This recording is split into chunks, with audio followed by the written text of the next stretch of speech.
Welcome to Living Grounded, Village's weekly Q&A, where you can ask anonymous questions about God, the Bible, life with Jesus, and all things in between. Hello, welcome to Living Grounded. This is episode 6. Oh! I'm Ella, this is Tim. Today we're going to be talking about serving in church, gender roles, genuinely loving God, and something called syncretism. If you weren't there on Sunday, we read about Jesus' baptism in Matthew 3 and what it teaches us about his identity as son, servant, and our substitute. And we're challenged to consider our own identity as sons and daughters and how this should shape our whole lives. If you weren't there, I encourage you to have a listen in the Village app. Our first question today, which came through the phone, was: you said local church should be our primary point of service. I'm wondering where it says this in the Bible, and also how do you define church? Is it more than just Sunday?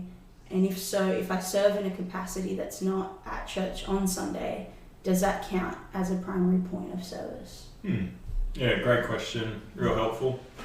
And look, I think it's a really important question for our time, because I think it's something that's been under attack, that you would serve in your local church, and certainly that's kind of why I feel to emphasise it a little bit more. Now, in terms of pointing people to specific Bible passages that say you must serve in your local church and here's how much, or something along those lines, obviously we are not going to find that. The closest you might get is Galatians chapter 6 verse 10. You get, therefore, as we have opportunity, let us do good to all people, especially to those who belong to the family of believers. You get other little hints. There's one in 1 Peter 4 that kind of says, it points towards that our service is to be one to one another and so on.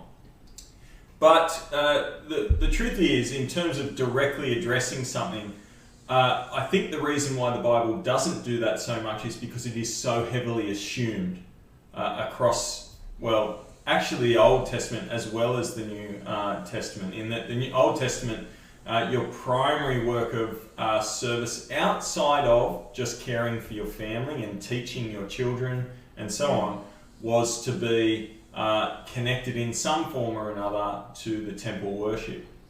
And so it is in the New Testament. I mean, what do you notice when everyone, 5,000 people become a Christian on the first kind of New Testament sermon, which is Peter in Acts chapter 2? What do they begin doing? I mean, it's even just worth reading this bit. Their first, I don't know if instinct is quite the right word, but their pattern of behaviour immediately after coming to faith is they devoted themselves to the apostles' teaching, to fellowship, to the breaking of bread and to prayer. Everyone was filled with awe at the many wonders and signs performed by the apostles. All believers were together, had everything in common. They sold property and possessions to give anyone who had need. Every day they continued to meet together in the temple courts. They broke bread in their homes, ate together with glad and sincere joy, praising God, enjoying the favour of people. Lord added to their number. So, grab two things, and this will continue through the book of Acts. They believe and they see themselves as having now been a part of a new people. All right, so they're meeting together. They had everything in common. They see themselves as together, the togetherness. So we would just call that they have formed a church.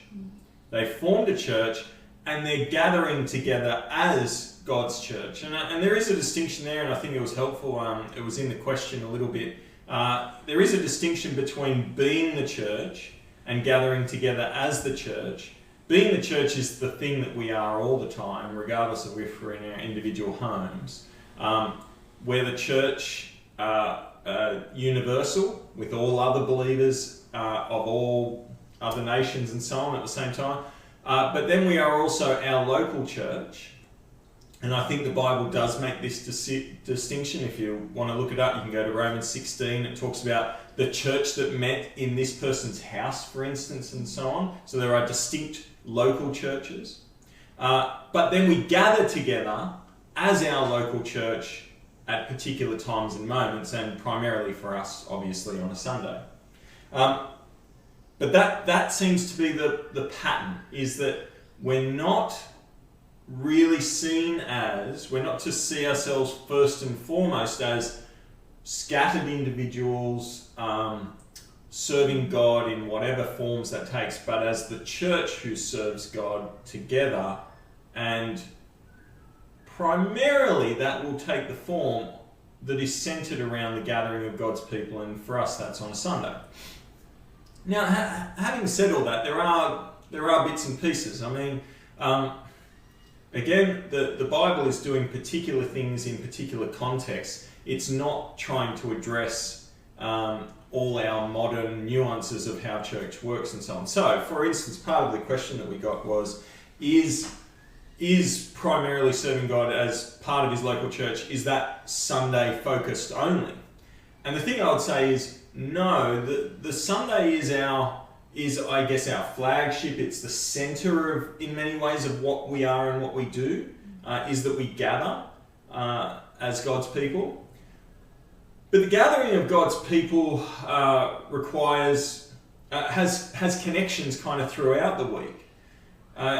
Whether that be, well, our Bible studies aren't the gathering on the Sunday, but they are an extension and a connection to the gathering on the Sunday in terms of we gather to wrestle around the scriptures, and even that is connected to the Sunday, in that we usually wrestle with what are we looking at on Sunday and so on. The person who does administration on the Monday, well, that administration is connected to serving the church be healthy so that it can continue to gather and so on. So I would just say anything that contributes to the health and growth of God's people in their local church is part of that primary service. And that can have many, many different connections.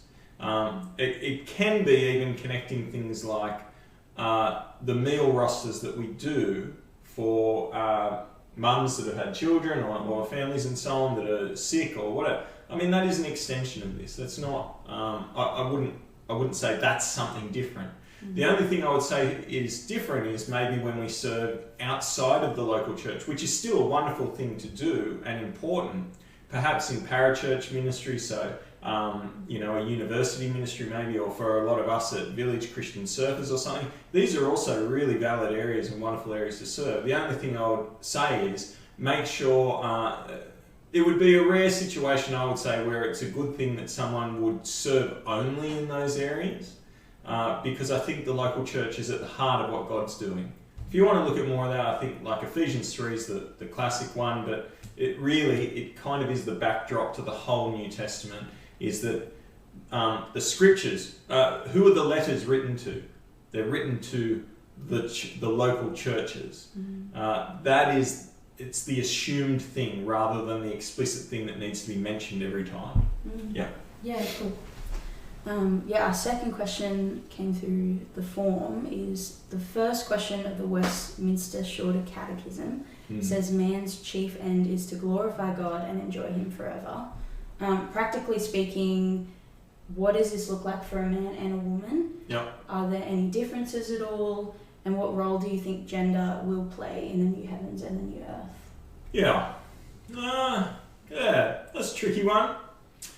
Are there any differences between how a man and a woman glorifies God and enjoys him forever? I guess the only difference I would say, it's not exactly a difference as such, but just maybe to riff on it a little bit.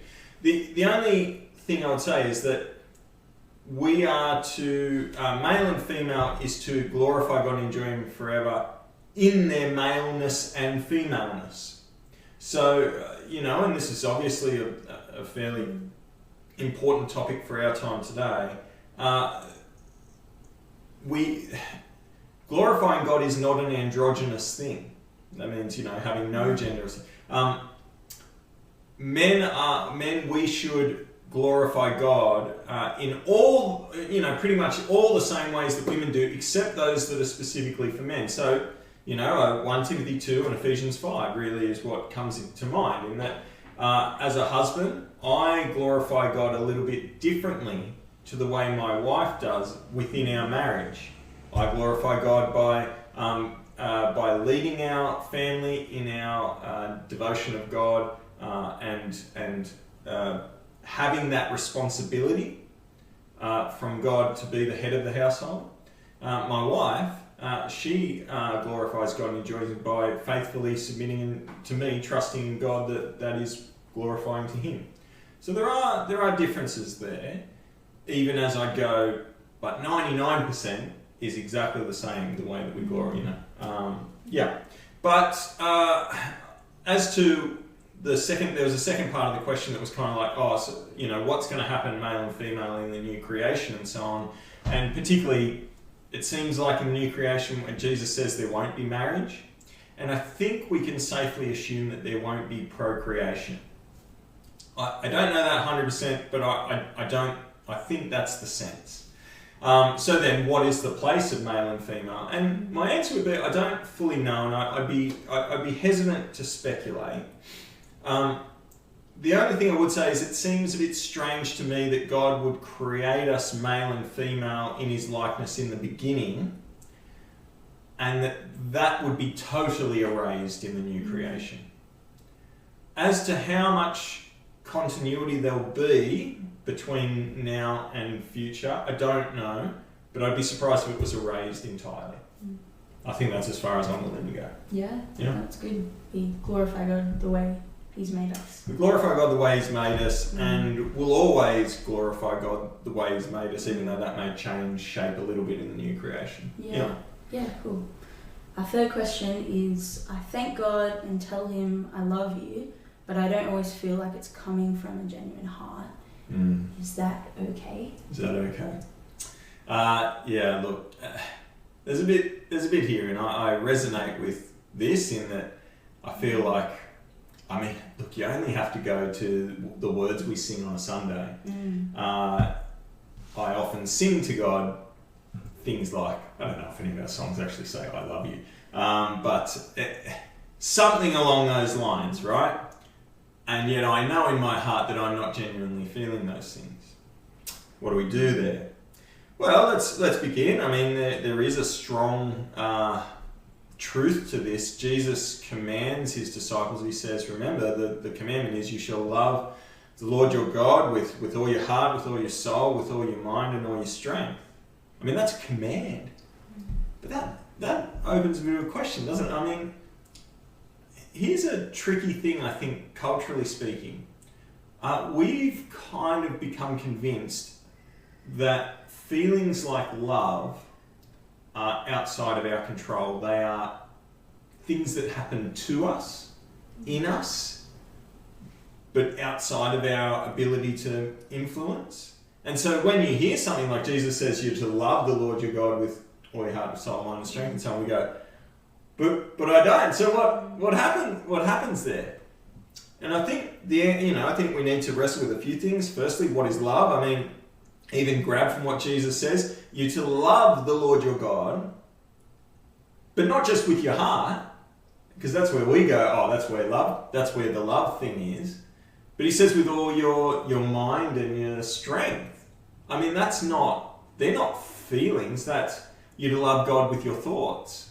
You're to love God with your actions, your strength, and so on. I think one of the things we need to get better at is we need to have a bigger definition of love than just kind of, I just have these overwhelming feelings towards whoever or whatever. Which is helpful when we go, what if I don't have those feelings? So one of the things I do is I might not feel love towards God, and I might be like, it feels a bit disingenuous to say, I love you, Lord. But actually, if I look on my life and I go, no, I do love God. I might not be feeling it in this moment for a whole variety of reasons, but my life says that I love God. And that actually fits much more in what Jesus is saying than just whether I feel this thing in this moment.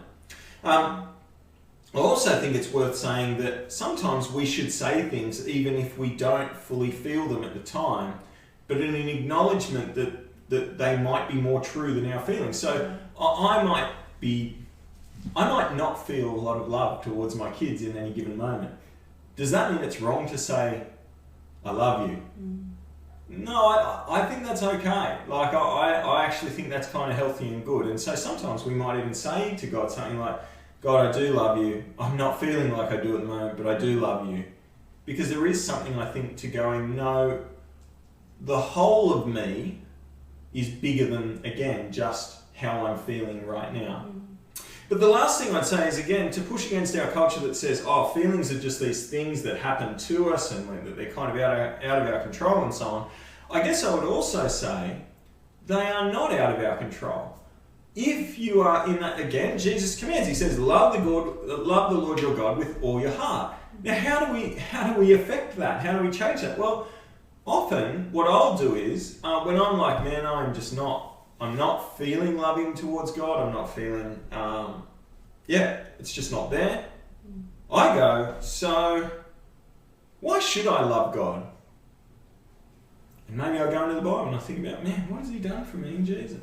I think about his mercy to us. You think about the glory of what he's revealed to us in that I get to know God. I get to experience the blessing of having him in my life. All the things we looked at on Sunday, I get to be called a child of God. I think about all these things and I go, I feel like there's a little spark there.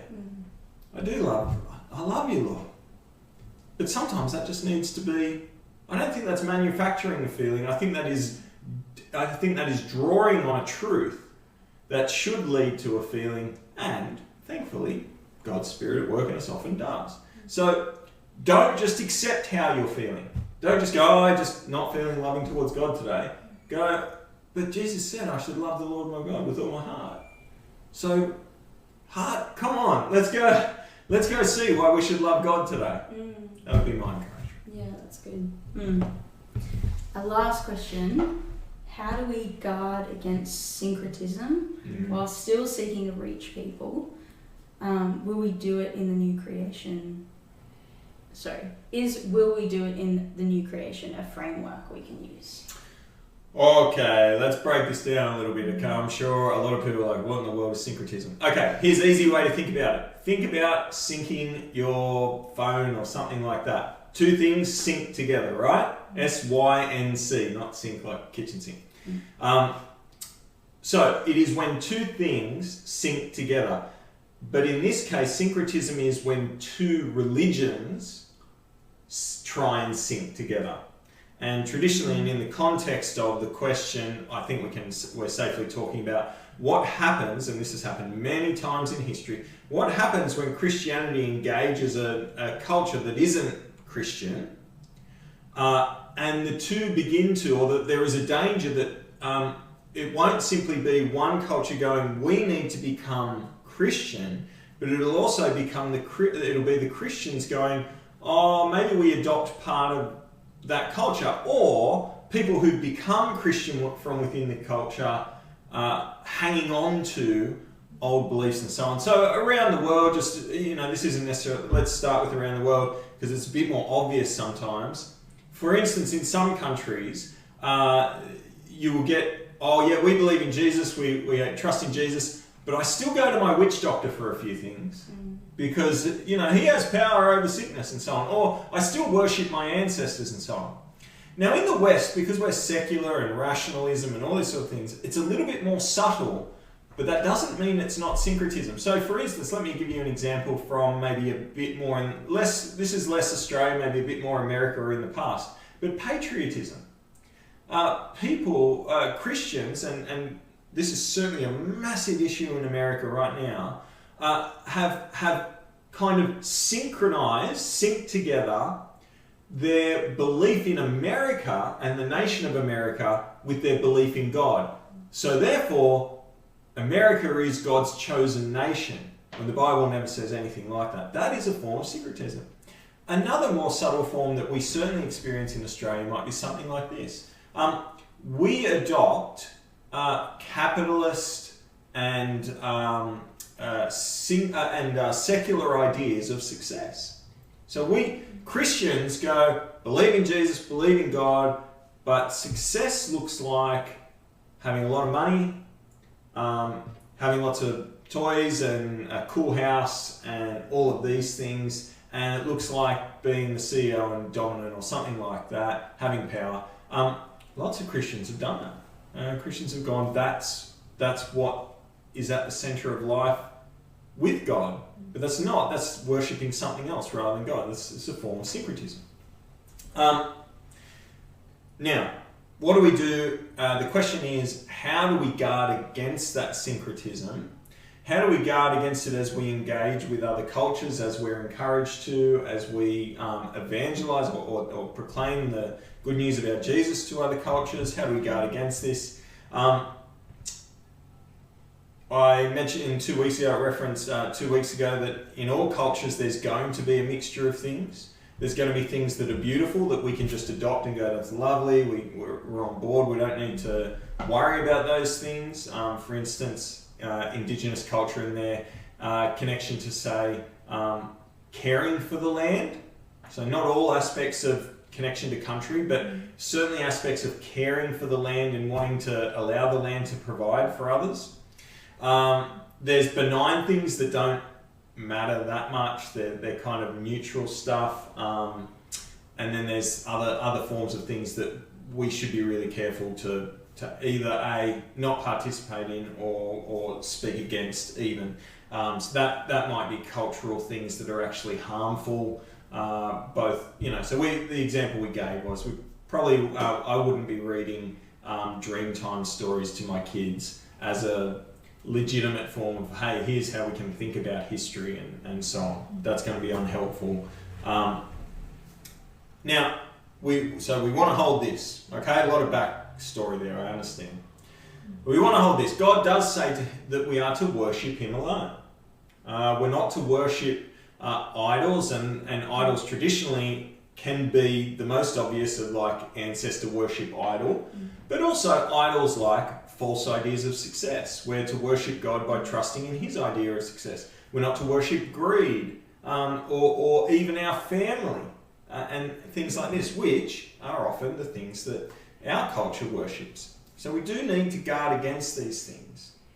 But I guess I want to say, and just for the one person who wrote this question, I would say, having thought about the new creation idea, can we say if we do it in the new creation, it's okay? If we won't do it in the new creation, that's an indicator that we should steer clear or guard against something?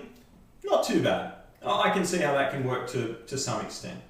But I guess the thing that I would say is, and warn us against, is that I think you can participate in things without being a part of them, if that makes sense. It's a little bit of the, Jesus says we're to be in the world but not of it. So to give an example, I think you can be heavily in the corporate world as a Christian without buying into the corporate world. You can be a CEO, you can be a highly influential, powerful person earning a lot of money without making that form of success the center of your life. But just because God's given you the gifts to do it, and you're able then to be really generous or maybe in a position of influence to be helpful for the kingdom of God and so on. So I think you can participate in things. I think you can be proud of your nation without making that something that you go anywhere near worshipping. So I think you can go, hey, it's great to be Australian. I think there's some great things about Australia, but I'm not going to give my whole self for the sake of advancing Australia fair. Do you know what I mean? So I think you can participate without engaging in the worship. And I think, the example that we've used before is the smoking ceremony, I think, is another one of those. I think you can have a passive participation in the smoking ceremony without kind of like buying into it or being clear that you're not buying into it.